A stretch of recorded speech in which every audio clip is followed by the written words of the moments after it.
What's up, guys? Finally, it's time for this block to come out, and then we're gonna see the sleeve and the crankshaft, because I had this car sitting around, but I'm not really the person who knows more about this engine. I'm waiting for people to send me comments down below. But let's take this guy off, and don't want to damage anything, so that's why I'm taking it a little easy. Neither knows would work here best, but this will do too. So once I got these springs off, I should be able to remove, I would have access to the bolts in the back, and this pipe can just hang here. Let this guy come off. There you go. We got both of these springs off, and they can just hang there. So it's time for me to, I'll take off the tubings later, but let me get a driver to fit in there. Okay, so we got 2.5 millimeter, and that thing is, I think this might be, okay, my driver, okay, it's loose. One of the bolts is loose. Got 4 bolts that's holding this block down.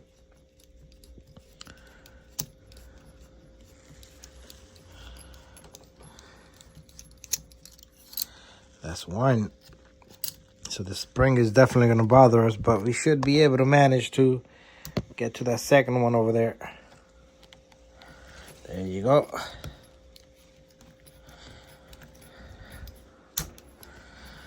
So what I'm going to do is I'm going to take all 4 out, and then we'll move the block out. Okay, got all 4 bolts out.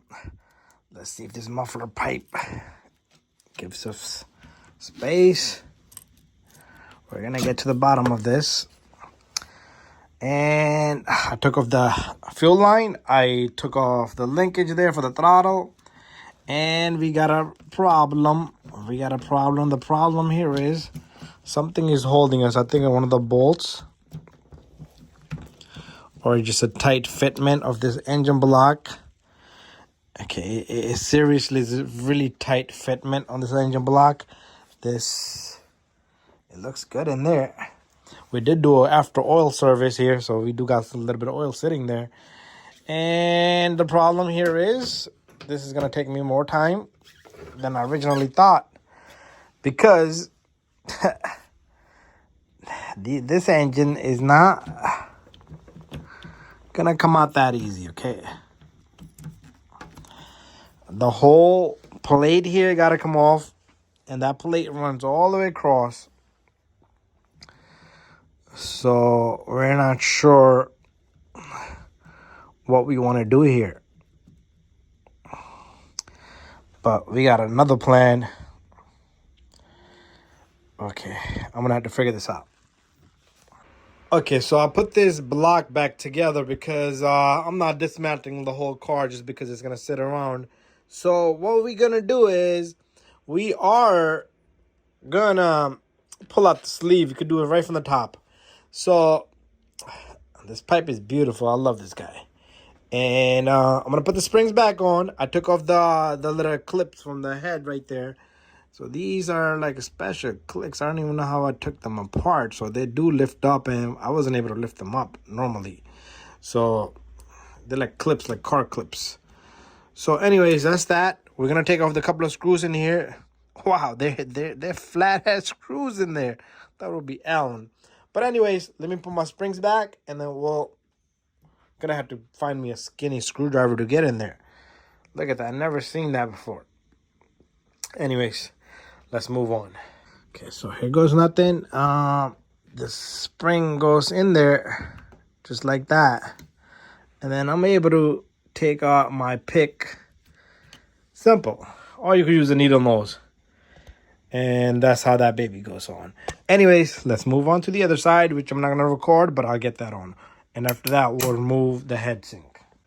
Okay, we got the sleeve out. I just want to point this little notch here is towards the front of it. There's a pin there. It's toward the front of the engine. Usually not all the blocks are the same, so this one's a little different. So we got the sleeve out, and it's a lot of ports on this guy. Let's count, except this exhaust. 1, 2, 3, 4, 5, 6, 7, 8, 9, 10. And this one's also kind of shimmed toward. I don't know why this is shimmed. I don't know why this is slanted towards the back, towards the exhaust, unless this is okay. All right, I see. You see that in there? Oh my God, there you go. Now I know. Now I see.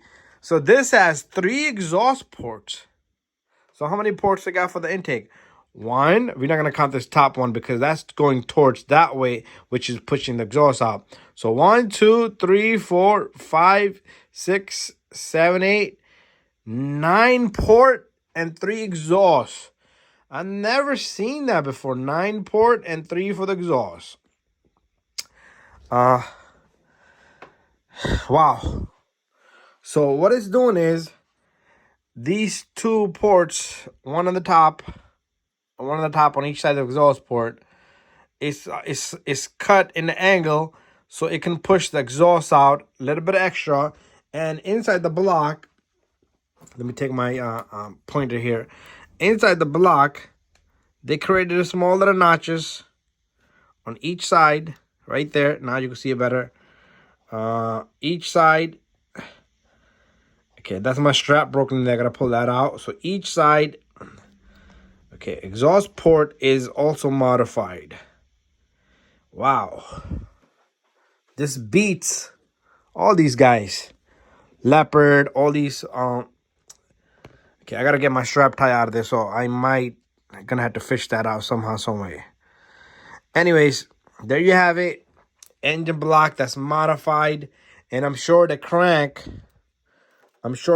is modified, and also let's take a look in here. I'll put this little cap on so we don't. The window. You know what? I gotta get that off first because it's just sitting in the angle, so I don't lose it, and then I will come back to it. We will take a look if this crank is modified in here. Okay, so I got the other half of the strap tie that I use to take out the sleeve, push out the sleeve. So let's take a look in here to see if we see. Okay, I don't want to turn the car. I'm going to turn the crank flywheel only. So let me bring the car over. And we're going to keep an eye in there. There's a crank window. It's a pretty large window. So that thing opens up massively. It stays open. Wow, it stays open. It stays open from here. It starts open here. And then it stays open. Okay, the piston is kind of binding up on this side. So it stays open. Let me keep turning it. Ah, the freaking piston. Okay, I'm going to have to do that together. There you go. So it stays open. Let's take a look at the piston. It stays open and the piston comes up. It stays open the whole time. That's a very large window. And it doesn't close till... Okay, pistons start to come down. And the timing is pretty large on this. And then it closes halfway. Once the piston starts to go down, probably 25% of the way, that's the window closes, and then 75% of the downforce pressure, I guess that is the reason why the sleeve is pretty large to build that compression all the way to the bottom, and it sucks it. So that's another thing. So it sucks. The piston starts to travel down, and when it's going downward, it's trying to build a pressure downward into the crankcase. So that's when the window closes, and all the pressure down there. Once these supports are pretty down compared to all the pistons and sleeves I've seen. Usually they're like up here. The higher your sleeve, the port is on the sleeve, the smaller timing you're gonna have compression, downforce compression, pressure build up, and the window's gotta close earlier on the crank. So this is pretty large compared to all the other sleeves I have seen. Anyway, guys, that's enough of a talk for the day. Thank you for watching my video, and this is a heavily modified 3-port exhaust, 9-port. So they also modified this window facing down from inside, it can come I'm not sure if this okay, now I understand this little port here.